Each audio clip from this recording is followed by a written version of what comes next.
안녕하세요. 말씀을 굽는 시간의 오일기 목사입니다. 네, 오늘 이 아침에도 말씀을 굽는 시간 가운데 나오신 여러분들을 축복합니다. 오늘 하나님께서 우리에게 주신 말씀 나누기 원하는데요. 열왕기상 11장 11절. 하나님께서 오늘 우리에게 주신 말씀 1장 11절에서 30절. 네, 와, 엊그저께 시작했는데 네, 1장 11절에서 30절까지의 말씀. 제가 하는 말씀 봉독합니다. 이 말씀을 봉독할 때에 살아계신 하나님의 음성을 들으시게 되길 바랍니다. 하나님의 말씀입니다. 나단이 솔로몬의 어머니 밧세바에게 말하여 이르되 핫깃의 아들 아도니아가 왕이 되었음을 듣지 못하였나이까. 우리 주 다윗은 알지 못하시나이다. 이제 내게 당신의 생명과 당신의 아들 솔로몬의 생명을 구할 계책을 말하도록 허락하소서. 당신은 다윗 왕 앞에 들어가서 아뢰기를 내 주 왕이여, 전에 왕이 여종에게 맹세하여 이르시기를 내 아들 솔로몬이 반드시 나를 이어 왕이 되어 내 왕위에 앉으리라 하지 아니하셨나이까. 그런데 아도니아가 무슨 이유로 왕이 되었나이까 하소서.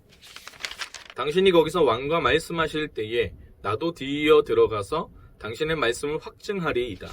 밧세바가 이에 침실에 들어가 왕에게 이르니 왕이 심히 늙었으므로 수넴 여자 아비삭이 시중 들었더라.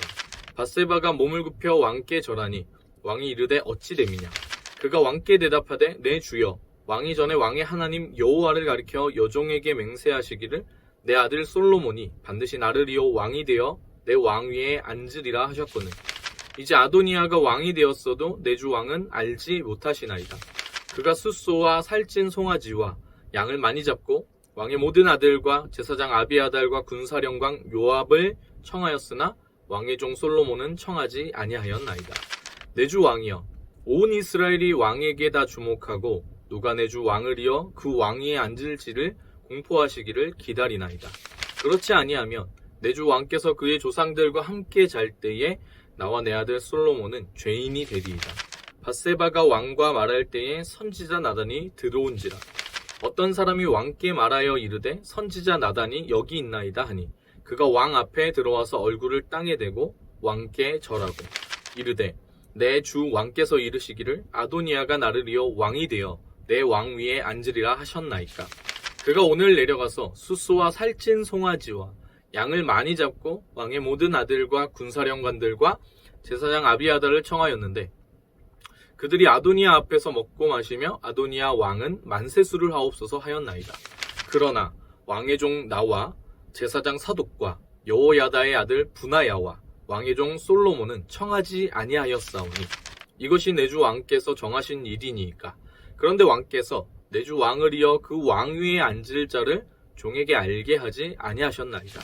다윗 왕이 명령하여 이르되 밧세바를 내 앞으로 부르라 하매 그가 왕의 앞으로 들어가 그 앞에 서는지라. 왕이 이르되 내 생명을 모든 환난에서 구하신 여호와께서 살아계심을 두고 맹세하노라. 내가 이전에 이스라엘 하나님 여호와를 가리켜 내게 맹세하여 이르기를 내 아들 솔로몬이 반드시 나를 이어 왕이 되고 나를 대신하여 내 왕위에 앉으리라 하였으니 내가 오늘 그대로 행하리라. 아멘. 네, 좀 길었죠? 오늘도 이 말씀 가지고 하나님의 은혜를 나누게 되길 소망합니다. 여러분, 다윗 왕의 말년은 제가 말했던 것처럼 비참한 말년이었습니다. 사람들은 지금 다윗의 마지막에 대해서는 관심이 있지 않습니다. 오히려 사람들은 다윗 왕의 그 이후, 다윗 왕의 죽음 이후의 세계에 대해서 관심이 있는 것이죠. 여러분, 아도니아가 스스로를 높여서 왕이 되기로 결심한 이후에 오늘 본문에서 선지자 나단이 움직입니다. 그리고 솔로몬의 어머니인 밧세바에게 찾아가죠. 그리고서 이야기를 하는 겁니다. 밧세바에게 다윗을 찾아가라고 하는 것이죠. 왜 밧세바를 찾아갔냐면 밧세바가 유일하게 다윗의 침실을 자유롭게 드나들 수 있는 권리를 가진 사람이었기 때문입니다. 여러분, 지금 다윗의 왕권은 이미 많은 힘을 상실한 상태입니다. 그래서 한 나라의 왕이지만 다윗이 아직 한 나라의 왕이지만 그는 아도니아가 스스로 왕이 된 것을 알지 못합니다. 이것은 사실 있을 수 없는 일이거든요. 모든 왕권을 가지고 있는 사람은 그 나라의 거의 대부분의 정보를 실시간으로 받게 되는 겁니다. 근데 다윗이 아도니아가 지금 이 일을 행했음에도 불구하고 알지 못한다는 것은 무엇이냐면 다윗 왕의 현재 상태를 보여주는 것이죠. 힘을 잃은 상태, 정보력이 없는 상태. 뜻하는 겁니다. 그런 다윗에게 오늘 밧세바가 찾아갑니다. 그리고 밧세바는 다윗에게 정확한 상황을 알려줍니다. 18절을 제가 읽어드릴게요. 이제 아도니아가 왕이 되었어도 내 주 왕은 알지 못하시나이다. 다윗의 현재 상태죠. 여러분, 그런데 이 말이 다윗에게 어떻게 들려졌을까요? 말년의 다윗에게 오늘 밧세바가 이야기하는 것과 선지자 나단이 그 뒤에 들어와가지고 다시 이야기하는 것은 어쩌면은 다윗의 그 잘못을 찌르는 그 말로 다윗에게 들렸을 겁니다. 밧세바가 이렇게 이야기하고 나서 그 뒤를 이어서 들어온 선지자 나단은요, 어떻게 보면은 그가 보고 들은 사실만을 다윗에게 이야기합니다.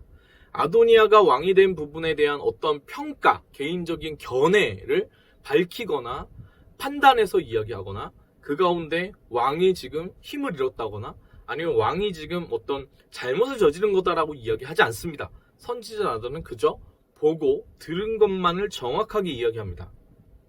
사랑하는 여러분, 인생이라는 것은요, 사실 즉 팩트라고 얘기하면 안 됩니다. 인생은요, 오히려 그 사실이라는 부분에 대해서 가지는 우리의 해석과 태도이죠. 문제는 늘 우리가 일어난 일이 아니라 일어난 일에 대해서 바라보는 태도와 해석이 문제가 되기 때문에 우리의 삶이 이렇게 힘들고 비참하고 어려운 겁니다. 그리고 그것이 바로 원죄의 결과로 우리 가운데 있게 된 것이죠. 그러니까 사람은 그 삶의 태도에 따라서 그 살아가는 모든 것들이 다 달라지는 겁니다. 어떤 사람은 아무리 부자인 상태에서 살아도 마음속에 시스템, 그 어떤 설정이 좋지 않으면 지옥을 걸어가는 것이죠. 네. 근데 이제 객관적인 부분의 사실들을 이야기해도 우리가 때때로 그래서 기분 나빠하고 어려워합니다. 받아들이기가 쉽지 않은 거예요. 왜냐하면 그것들이 송곳처럼 찌르는 말로 우리에게 들리는 거거든요. 인간 세상이라는 것이 너무나 분노가 많은 사람 세상이잖아요. 그래가지고 누구나 다 아픔을 피하기 위해 너무 강한 말들을 하는 거죠. 그런 세상 속의 경험들이 우리가 많은 겁니다. 강한 말을 들었던 경험들. 그리고 이제 그렇게 되다 보면은 나도 말을 강하게 하게 돼요. 그래서 이 세상 속에서 여러분, 상대방을 헤아려서 우리가 듣기보다는 그냥 내가 판단하는 대로 보고 듣는 거예요. 그리고 그대로 말을 하는 거죠. 말하는 입장도 똑같이 적용된다는 겁니다. 여러분, 오늘 밧세바가 다윗 앞에 이렇게 섰을 때 밧세바의 머릿속에 가장 중요한 것은 다윗의 상태가 아닙니다. 다윗이 지금 오늘 내일 하는 상태거든요. 근데 이 다윗의 상태는 관심이 없어요. 그녀는 다윗의 죽음 이후에 솔로몬이 왕이 되는가만 중요한 거예요. 내 아들이 지금 왕이 되느냐. 이게 중요한 거죠. 그래서 이 밧세바가 들어갔을 때 누굴 보냐면 다윗 옆에서 시중을 들던 아비삭을 보거든요. 근데 어떻게 보면 좀 질투가 날 만도 하고, 왕이 지금 내가 왕의 처인데 아내인 나를 버리고 저 젊고 아름다운 여자를 옆에 두고 있다고? 이럴 수도 있는데 그런 사적인 어떤 감정이 단 하나도 일어나지 않아요. 그 부분에 있어서 어떻게 됐다라는 얘기를 전혀 하지 않습니다. 그냥 그 얘기는 그냥 지나가요. 그냥 아비삭이 시중 들었다라고 얘기하고 끝나요. 근데 히브리 문학은요, 그냥 그 자체의 짧은 이야기 하나만 하고 지나가지만 그 속에 많은 이야기를 담고 있는 게 히브리 문학이거든요. 사실은 이 밧세바의 관심에 아비삭이 있지 않다는 거예요. 그래서 시기를 한다, 질투를 한다는 거, 제가 지금 그런 얘기를 하는 게 아니거든요. 아비삭을 시기했어야 된다, 질투했어야 된다, 이런 얘기를 하는 게 아니고요.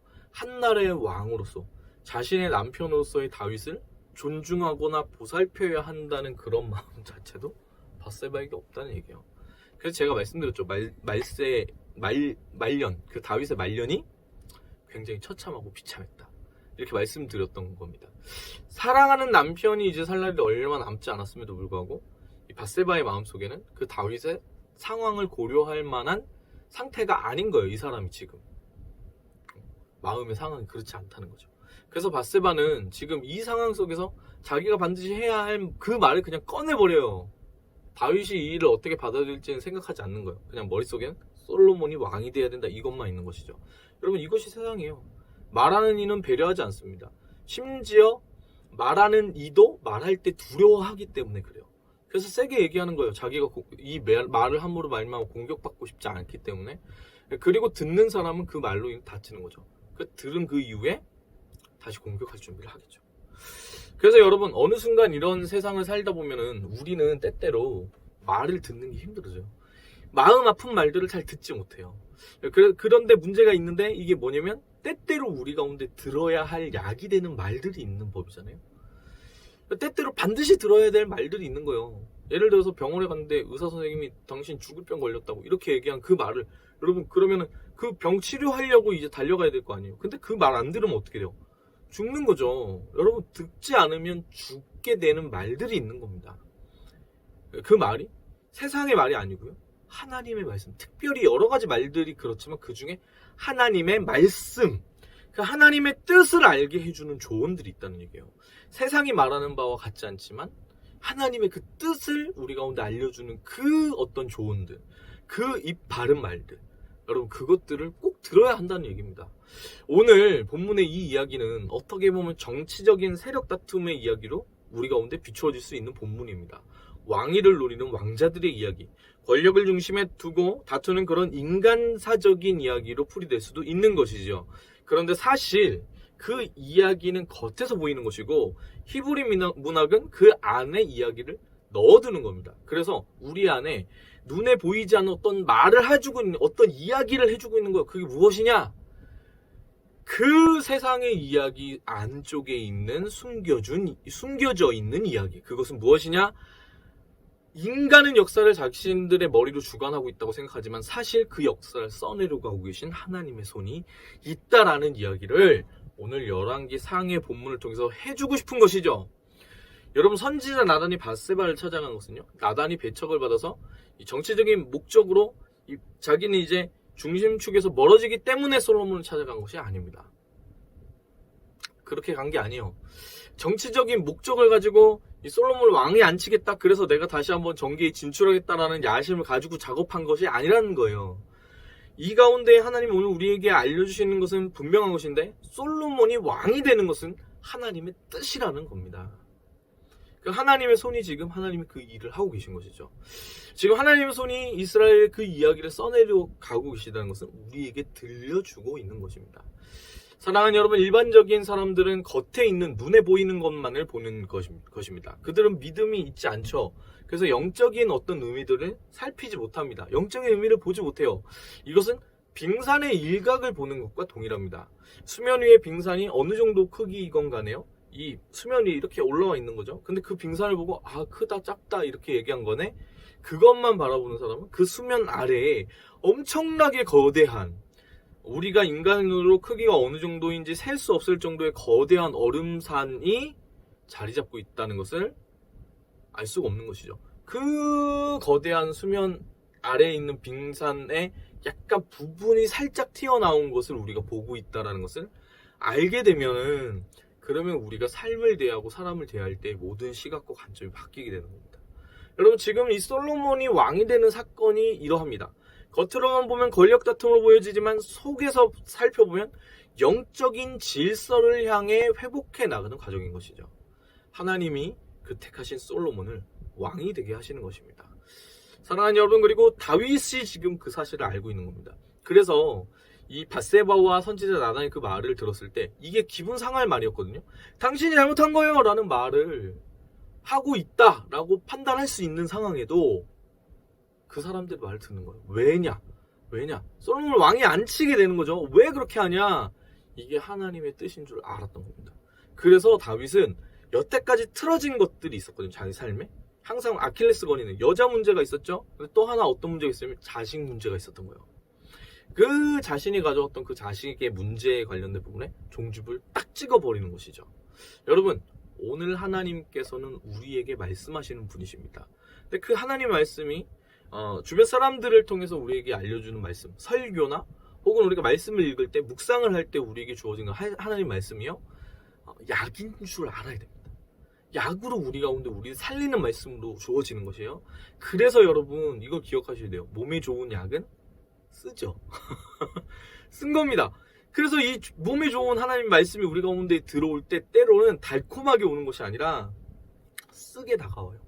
상황을 통해서, 사람을 통해서 그런 말들이 하나님의 그 어떤 그 나를 사랑하셔서 이렇게 그 사람들을 통해 전달하는 말들이 우리에게 너무나 아프게 들려요. 왜냐? 살려야 되니까. 근데 우리가 그 말을 할 때 듣다가 죽을 것 같은 거예요. 그리고 이 사람들, 이 상황들 때때로 하나님이 내 편이 아닌 것처럼 느껴집니다. 나는 외면당하는 것처럼 느껴져요. 다윗이 지금 그 절박한 상황 가운데 죽을 상황을 바로 앞에 두고 있음에도 불구하고 사람들이 다 그 다윗을 외면했던 것처럼 나는 외면당하는구나. 나는 홀로 외롭구나. 나는 아무도 신경 써주지 않는구나. 그렇게 생각할 수 있어요. 하지만 여러분 기억하십시오. 하나님이 살아계십니다. 우리 하나님은 사랑의 하나님이십니다. 때때로 우리에게 받아들이기 어려운 하나님의 뜻이 들려질 때가 있지요. 그런데 그것은 괴롭게 하려고 그러시는 것이 아닙니다. 예레미야서에 보면 하나님 이렇게 얘기하시죠. 너희를 향한 나의 생각은 재앙이 아니라 평안이다.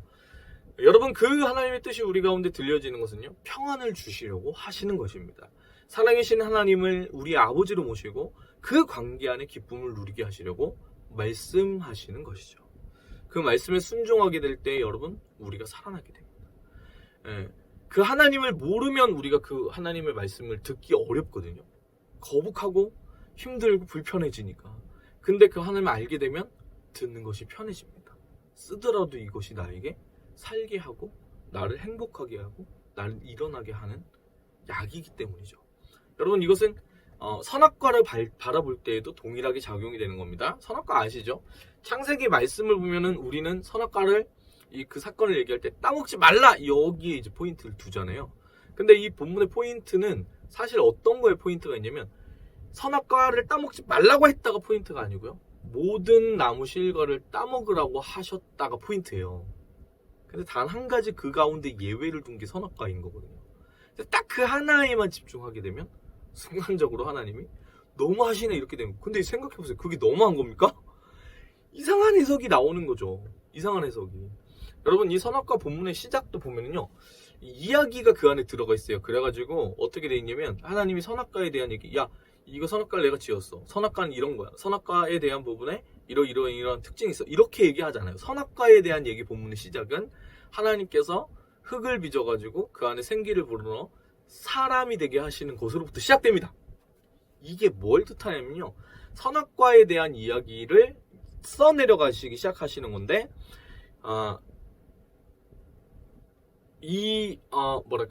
인간 간의 관계를 설명해 주는 것으로부터 이 선악과 이야기를 시작하는 거예요. 그러니까 이게 뭐냐면 하나님의 생기가 없다면 인간은 뭐에 불과하냐면 흙, 즉 먼지에 불과한 존재다 라는 걸 이야기하는 거죠.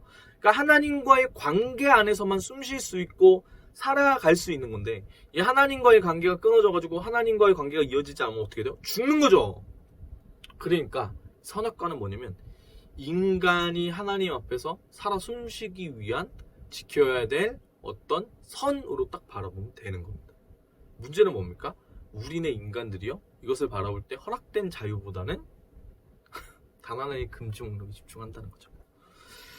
그렇게 해석한다는 거예요. 여러분 선악과를 바라볼 때 불편해지는 마음처럼 하나님은 때때로 듣기 어려운 말들을 하시는 겁니다. 받아들이기 쉽지 않은 이야기들을 하세요. 순종하기 어려운 말들을 하세요.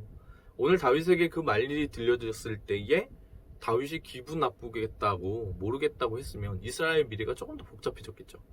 그런데 다윗이 이 안에 숨겨진 하나님의 영적인 그 이야기들을 바라보았을 때 그는 잘못 깨어진 것들을 제자리로 돌려놓을 수 있는 사람이 되었던 것입니다. 그 하나님이 오늘 우리에게도 말씀하시는 분이시죠. 하나님의 말씀, 하나님 뜻 가운데 여러분 요 근래 하나님께서 주셨던 그 마음 중에서 여러분의 마음이 거슬리고 듣기 어려웠던 것들은 혹시 없으십니까? 그래서 듣기 싫다고 지금 외면하고 계신 것은 혹시 없으세요? 그 하나님의 말씀을 외면하지 않고 온전히 듣고 바라보는 그래서 하나님의 뜻 가운데에 살아가는 그 삶을 살아내는 저와 여러분이 되었으면 좋겠습니다. 말씀, 이 말씀이 약으로 우리 가운데 주어질 때 이 좋은 약은 먹기에 쓴 법이라는 거 꼭 기억하셨으면 좋겠습니다. 오늘은 찬송가, 이 찬송가 참 이게 어려워가지고 근데 제가 종종 이렇게 찬양하는데 예전에 창세기 할 때도 이거 한번 불렀던 찬양인데 주안에서 있었을 때 우리 위 목사님이 이 찬양을 굉장히 좋아하셨었거든요. 지금도 좋아하시겠죠? 네, 함께 찬양하기 원합니다. 주님의 뜻을 이루소서 고요한 중에 기다리니 빛과 같은 날 빚으사 주님의 형상 만드소서. 주님의 뜻을 이루소서. 고요한 중에 기다리니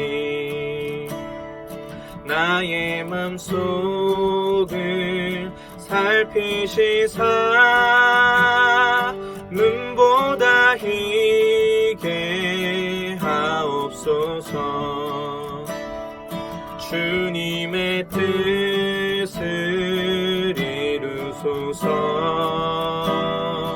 온전히 나를 주장하사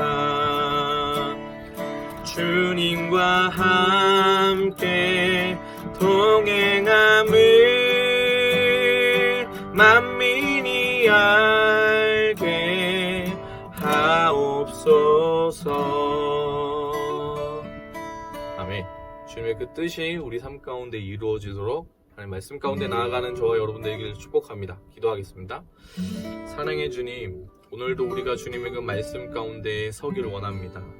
오늘 우리에게 하나님의 그 말씀 들려질 때에 그 약과 같은 하나님의 말씀, 그 말씀 아버지 하나님 쓰게 들리더라도, 우리 가운데 아프게 들리더라도 그 말씀 가운데 순종함으로 틀어진 것들을 바로 잡을 수 있는 믿음의 사람의 그 삶으로 오늘 하루 살아갈 수 있도록 인도하여 주시옵소서. 주님이 우리를 빚어주시옵소서. 주님의 그 뜻에 합당한 그 삶이 될 수 있도록 주님의 그 빚으시는 은혜 가운데 우리가 오늘 한날 나아가게 되길 소망합니다. 사랑합니다. 감사드리며 예수님의 이름으로 기도합니다. 아멘. 네, 오늘 하루도 화이팅입니다. 사랑합니다. 축복합니다.